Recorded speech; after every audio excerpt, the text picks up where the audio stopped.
আর হুজুর অনেক বেশি গুনাহ করছি, আল্লাহ আমারে মাফ করবনি।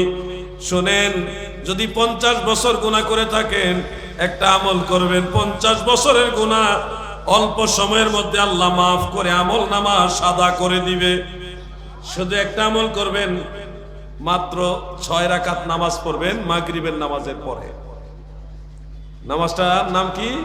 আওয়াবিন নামাজ। মাশাআল্লাহ, আওয়াবিন নামাজের অনেকগুলো ফজিলত, এর মধ্যে একটা ফজিলত হলো আপনার আমল নামায় যদি 50 বছর পুরাটাই গুনায় গুনায় ভরপুর হয়ে থাকে, আল্লাহর নবী বলছে সমস্ত গুনাহ আওয়াবিন নামাজ 6 রাকাত পড়ার সাথে সাথে মাফ।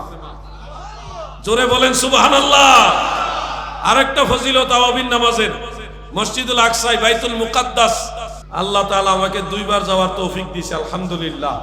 আপনারা বাইতুল মুকাদ্দাস হয়তো যাবেন কিনা জানি না, তৌফিক হবে কিনা জানি না, সুযোগ হবে কিনা জানি না, তবে বাইতুল মুকাদ্দাসে লাইলাতুল কদর পালন করলে যে সমান সওয়াব হইতো, ওই সমান সওয়াব আপনি যদি আওয়াবিন নামাজ পড়েন।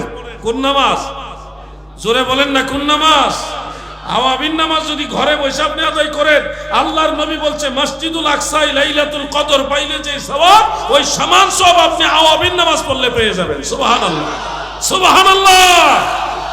সহজ পদ্ধতি আছে, কিন্তু আপনি তো চেষ্টা করতে রাজি না, আপনার তো টাইম নাই, খুব ব্যস্ত, আপনি অনেক বিজি। বুঝবেন কত বিজি মরার পরে, ওই সময় আর ইবাদত করার চান্স থাকবে না। নিঃশ্বাস বন্ধ হওয়ার আগে কিছু হইল পুঁজি সম্বল পরকালের করেন, নাইলে কিন্তু আমও যাইব সালাও যাইব। সাধের জীবন হেলাই হেলাই চলে যাইতে লাগিল, সাধন ভজন গুরু ভক্তি কিছুই নাহি হইল। রং তামাশাই দিন কাটাইলা, রং তামাশাই দিন কাটাইলা, মায়ার জালে পড়িয়া ডুবল বেলা দেখনা চাহিয়া। আয়নার সামনে দাঁড়াই যখন, তখন নিজেকে নিয়ে ভাবি চুল পাইকে গেছে অনেক। আলাউদ্দিন এই অল্প কয়েকদিনের ছেলে। কিছুদিন আগেও আলহাজ মাওলানা তাজুল ইসলাম চাঁদপুরি সাহেবের ওয়াজ মাটিতে বসে বসে শুনছি, আল্লামা মুফতি আবু নাসের জেহাদি হুজুরের ওয়াজ শুনছি মাটিতে বসে বসে, বড় বড় আলেমদের ওয়াজ শুনছি মাটিতে বসে। ছোট ছেলে দৌড়াদৌড়ি করছে, এখন চুল দাড়ি পাইকে গেছে। সময় কত দ্রুত চলে যাচ্ছে। নামাজে যখন সেজদাতে যাই, তখন ভাবি কখন যেন কোন সেজদাটা যেন আমার জীবনের শেষ সেজদা, আর সেজদা দিতে পারবো কিনা জানি না। সেজদার প্রত্যেকটা সেজদার মধ্যে এই চিন্তাটা মাথায় ঢুকে, ও আল্লাহ যতদিন রাখেন আপনার অনুগত হিসেবে রাখেন, আমার তো ক্ষমতা নাই আপনাকে রাজি করা, আপনি দয়া করে আমাদের উপর রাজি হয়ে থাকেন। এইভাবে আল্লাহর কাছে বলতে হবে। সময় বেশি না। যে সন্তানের জন্য এত পাপ কাজ করতেছেন, এত হারাম কামাই করতেছেন, এত গুনার কাজে লিপ্ত হচ্ছেন, এই সন্তানরা আপনার পাপের ভাগ নিবে না, বরং আপনি মারা যাওয়ার আগেই দেখবেন আপনার সন্তানরা পারে না আপনার জমি, আপনার বাড়ি, আপনার সম্পদ, আপনার জীবদ্দশায় ভাগাভাগি করার জন্য চেষ্টা করবে, আপনার জন্য ভাববে না। আপনার সন্তানরা আপনাকে নিয়েও একটা সময় ভাববে না। এমনও হতে পারে আপনাকে তারা বুঝা মনে করবে, যে মরে না কেন, বয়স হয়ে গেছে মরে জানা কেন, মরলে বেঁচে গেলাম, বুঝা মনে করবে। সন্তান আওলাদদের জন্য গোটা আখিরাত আপনার নষ্ট করে দিয়েন না। সন্তানের দিকে খেয়াল রাখেন, কিন্তু বড় গুরুত্ব দিয়ে আমল আখলাক ঠিক করেন, নাইলে কিন্তু এমন বিপদে পড়বেন দাদু, এত সহজে জান্নাতে যেতে পারবেন। একটু চেষ্টা আমাদের করতে হবে ভাই আমার। আমার দয়াল নবী তরাইবেন এই আশায় নিজে আমল করা ছেড়ে দিয়েন না। একটা কথা আজকে আপনাদের স্মরণ করাই দেই, দয়াল নবী যখন মেরাজে গেলেন, ফেরেশতা জিবরিল আমিন আলাইহিস সালাম সহ নবীজি জাহান্নাম পরিদর্শন করছেন আলমে মেসালের জগতে। জাহান্নামে এখনো কেউ যায়নি, এখনো কিন্তু কেউ জাহান্নামে যায়নি। হাসরের বিচারের আগে কেউ জাহান্নামে যাবে না। কিন্তু দয়াল নবীজি যে জাহান্নাম দেখে আসছেন, এটা হলো আলমে মেসালের জগতে জাহান্নাম। জাহান্নামে কিভাবে আযাব হবে, হুবহু এরকম একটা দৃশ্য আল্লাহ তাআলা একটা আলমের মধ্যে সাজায় রাখছে। ওই দৃশ্যটা আল্লাহ তাআলা নবীজিকে দেখাইছে। প্রিয় ভাই আমার, দিলের কান লাগিয়ে শুনবেন, আলমে মেসালের জগতে জাহান্নামে প্রবেশ করে আল্লাহর নবী বলেন, আমি জাহান্নামে ঢুকে দেখি বেশিরভাগ মানুষ হলো মহিলা, বেশিরভাগ মহিলারা জাহান্নামী হয়ে গেছে। ও দাদুরে, আল্লাহর নবী দুই শ্রেণীর মানুষের কথা বলেছেন। এক শ্রেণী হলো মহিলা, বেশিরভাগ জাহান্নামে যাবে। আরেক শ্রেণী হলো যারা গরিব মানুষ, বেশি টাকা পয়সা নাই কিন্তু 5 ওয়াক্ত নামাজ পড়ে, হারাম খায় না, লাখ টাকা দিল কুকুরের গোশত খাবে না। এমন আছে না নাই? আপনাকে যদি বলে শুয়োরের গোশত খাইবেন আপনারা? কোন হারাম মুমিন মুসলমান খেতে পারে? কিন্তু আমরা ইদানিং দেখি অনেক হোটেলের ভিতরে, খাবার হোটেলের ভিতরে অনেক সময় দেখা যায় শিয়ালের গোশত, কুকুর এইগুলি জবাই করে মানুষের গরুর গোশত হিসেবে খাওয়াই দিতেছে। আল্লাহর ভয় নাই, নিজে তো হারাম খাচ্ছে, মানুষকেও হারাম খাওয়াচ্ছে। মনে রাখবেন ভাই আমার, জাহান্নামের ভিতরে বেশিরভাগ যাবে নারীরা। ও ভাই, যারা জান্নাতি হবে তারা হবে বেশিরভাগ গরিব মানুষ। টাকার মালিক হলে বড় বড় ভিআইপি রেস্টুরেন্টে যাবে, কি দিয়া রান্না করছে খবরও নেয় না, এটা রান্না করছে কি দিয়া খবরও নিবে না, স্বাদ লাগছে খেয়ে ফেলছে, হালাল না হারাম খবর নেয় না। আছে না নাই? ওয়াজ কার বিরুদ্ধে যাবে জানি না, তবে এটা সঠিক ওয়াজ। আমি যখন ফিলিস্তিন গেলাম, ইসরায়েলের উপর দিয়ে যেতে হয়, এছাড়া বিকল্প কোনো রাস্তা নাই। আমাদের কাগজপত্র হলো জর্ডান সরকার থেকে নিয়েছে, ফিলিস্তিনের ভিসা নিয়ে ইসরায়েলের বর্ডার পার হয়ে যেতে হয়। সৌদি আরব যেতে হলে যেমনি ভাবে ইন্ডিয়ার উপর দিয়ে যেতে হবে, স্থলভাগে, জলভাগে, আকাশভাগে, যেদিকে আপনি যান ইন্ডিয়ার বর্ডার ছাড়া আপনার মক্কা মদিনায় যাওয়ার কোনো সুযোগ নাই। ঠিক তেমনি ভাবে আপনি যদি ফিলিস্তিন যেতে চান, মসজিদ আকসায় যেতে চান, ইসরায়েল ছাড়া বিকল্প কোনো বর্ডার নাই। আমরা যখন ওখানে ঢুকলাম, গাড়ি দাঁড় করাইলো, দুপুরবেলা খাবার খাওয়াবে, অনেক বড় রেস্টুরেন্টটা পড়ে গেছে ইসরায়েলের ভিতরে।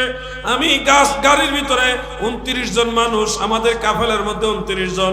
আমি সবাইকে অ্যানাউন্স করে বললাম, আপনারা তো সবাই মুসলমান, এই দেশের কোনো পশু যেগুলি আল্লাহর নামে জবাই করতে হয় এগুলি খাওয়া যাবে না। যদি আপনারা খান তাইলে সবজি খাবেন, ডিম খাবেন, যেগুলি আল্লাহর নামে জবাই করা লাগে না এমন খাবার খাবেন। অ্যানাউন্স করে দিলাম। একজন আমারে কানে কানে কয় ইহুদিরা জবাই করলে খাওন যাইব। আমি কই আপনি কি ইহুদির দলে নি? না না, দলিল আছে। আমি বললাম দলিল হলো আহলে কিতাবরা জবাই করলে খাওয়া যায়। ইহুদি আর আহলে কিতাব এক জিনিস না, বেশ কম আছে। এবং ইহুদিদের মধ্যে 2 গ্রুপ আছে, ইহুদিদের মধ্যেও 2 গ্রুপ। যেহেতু এত সমস্যা এবং ম্যাক্সিমামই হইল মুশরিক, ম্যাক্সিমামে কি মুশরিক। আহলে কিতাব আগের যুগে মুসা নবীর উম্মতের মতো আহলে কিতাব তো এখন খুঁজে পাবেন না আপনি। অতএব আপনি সেই দলিল দিয়ে এখন হারাম মানুষকে খাওয়াইবেন না। আল্লাহর কসম, আমি সহ আমাদের কাফেলার প্রায় সবাই যেটা হালাল, যেটা আল্লাহর নামে জবাই করা লাগে না, ওইটা খাইছি, হালাল জিনিসটা খাইছি। কিন্তু আমরার লগে 2টা মৌলবী আছিল, এই 2টা মৌলবী ওই হারাম জিনিস খাইছে। এরা আল্লাহরে ডরাইছে না, এরা আল্লাহরে ভয় পায় না। কোথায় গেছে মানুষের একই ঈমান? ভাই আমার, রাগ করেন না, শুনেন, বাস্তবতা আপনাদের বুঝাচ্ছি। আপনারা বলেন হারাম যে খাইলো, এটা কি বিচার হবে না আল্লাহর কাছে? কোন সুন্নি আলেম না কিন্তু। আবার আমরা লোক 29 জন আসছিল, এর মধ্যে ওয়াহাবি আলেমও ছিল 3 জন। ওয়াহাবি আলেম আসছিল কয়জন? 3 জন। কিন্তু আমরা লোকে মিলাদ পড়ছে, কোনো ঝামেলা করে না। এরা আবার ভদ্র আছে, শরীফ ভদ্র ভাই। যার দরুন একটা হাদিস রয়েছে, আপনাদের ওই অনেক জানেন, একটা বক্তা আছে 1990 সালের বক্তা। যারা নাম চিনার বুঝে ফেলছেন, না বুঝলে দরকার নাই।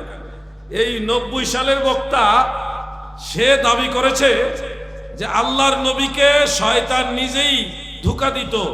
নবীজি যখন নামাজ পড়তো, শয়তান এসে নবীজির নামাজের ভিতরে প্যাঁচ লাগাই দিত সূরার ভিতরে। নাউজুবিল্লাহ।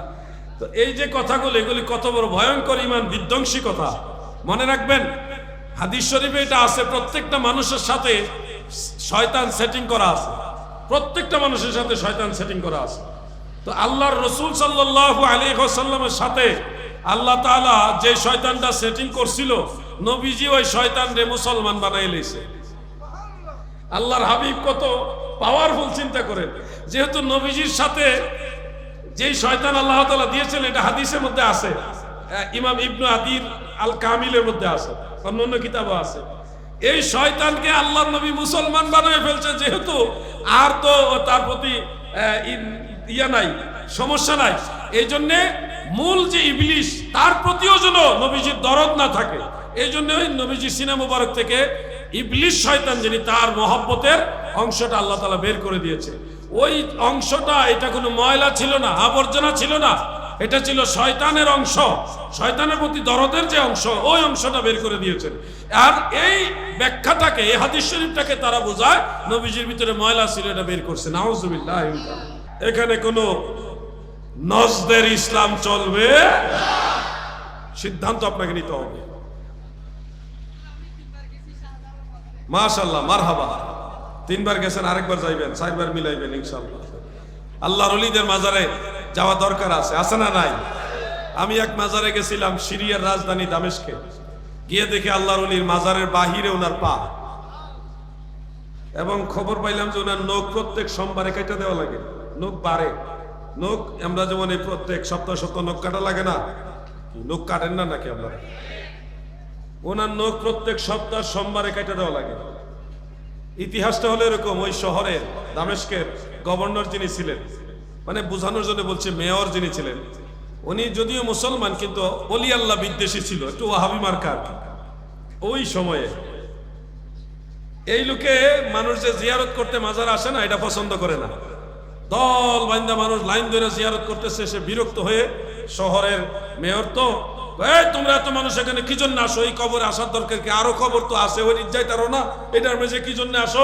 এই বিরক্ত একদিন বলে ফেলছে মাজারের কাছে দাঁড়াইয়া যে এই লোক কি আল্লাহর ওলি না সুর ডাকাত ছিল, কে জানে, তোমরা এখানে কেন আসো? যখন এই কথা বলছে, আল্লাহর ওলি জালালি হালাতে মাজার থেকে পা বাইর কইরা লাথি দিয়া ওইখানে সে মারা গেছে। আর আল্লাহর ওলির পা যে বের করছে, এখনো সে পা আছে। প্রত্যেক সোমবারে নখ কাইটা দেওয়া লাগে। আমি কাল্পনিক ঘটনা বলছি না, আমি নিজের চোখে দেখে আসছি। দামেস্কে ইরাকের সফরের সাথে আমাদের সিরিয়ার সফরও আছে, একসাথে আমরা দামেস্কে আবার যাবো ইনশাআল্লাহ এই জানুয়ারি মাসে।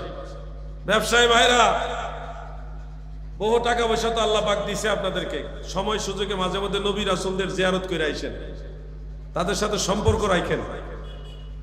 অনেক বেশি টাকা লাগে না, শুধু প্লেন ভাড়া, ভিসা খরচ, সামান্য কিছু খরচ, এগুলি ইজি। আপনারা টাকা পয়সা তো অনেক দিকে নষ্ট করেন, অনেক জায়গায়। তুমি বড় পীর সাহেব গৌসুল আজম, বড় পীর আব্দুল কাদের জিলানী রহমতুল্লাহ আলাইহি জিয়ারতে একবার সুযোগ করে যাবেন। আমরা যাইতেছি প্রায় 40 জনের মতো, 43 জন আমরা যাইতেছি, আলহামদুলিল্লাহ একটা কাফেলা যাইতেছি। আপনারা চাইলে শরীক হইতে পারবেন, এখনো সুযোগ আছে। আর এমনিতে ইরাকের ভিসা এমন একটা ভিসা, আপনি এমবাসিতে 1000 চেষ্টা করলেও পাইবেন না, কারণ এটা আলাদা অ্যাপ্রুভাল লেটার আনার লাগে, তারপরে ভিসা দেয়। তো এটা একটা ব্যতিক্রম। এই জন্য আপনাদের বলবো, অলি আল্লাহ নবী রাসূলদের সাথে সম্পর্ক রাখবেন। এবং ওই যে আল্লাহর অলির কথা বললাম পা বাহিরে, ওনার নাম হযরত আইয়ুব তাহের আল কুর্দি রহমাতুল্লাহ আলাইহি। আপনারা গুগলে ওনার নাম সার্চ দিলে দেখবেন ওনার পায়ের ছবিও আছে। গুগলে বসে বসে পারলে ডাটা কানেকশন দিয়ে লেখেন হযরত আইয়ুব তাহের আল কুর্দি রহমাতুল্লাহ আলাইহি, লিখে আপনি সার্চ দেন, দিয়ে ইমেজে যান, ইমেজে গিয়ে দেখবেন ওনার পায়ের ছবি আছে। উইকিপিডিয়াতে ওনার এই ডিটেলস আছে। আমি যে কাহিনীগুলি বললাম, এই ঘটনাটাও ওখানে আছে। উনি ছিলেন সুলতান সালাউদ্দিন আইয়ুবী রহমাতুল্লাহ আলাইহির চাচাতো ভাই। তিনি ওই সময় ইসলামের খেদমতে শহীদ হয়েছিলেন, এখনো মাজার শরীফে জিন্দা। প্রত্যেক সোমবারে নখ কেটে দেওয়া লাগে। এরকম আল্লাহর ওলিদের সাথে সম্পর্ক রাখবেন। জাবালে কাসিউনের পাদদেশে ওনার মাজার।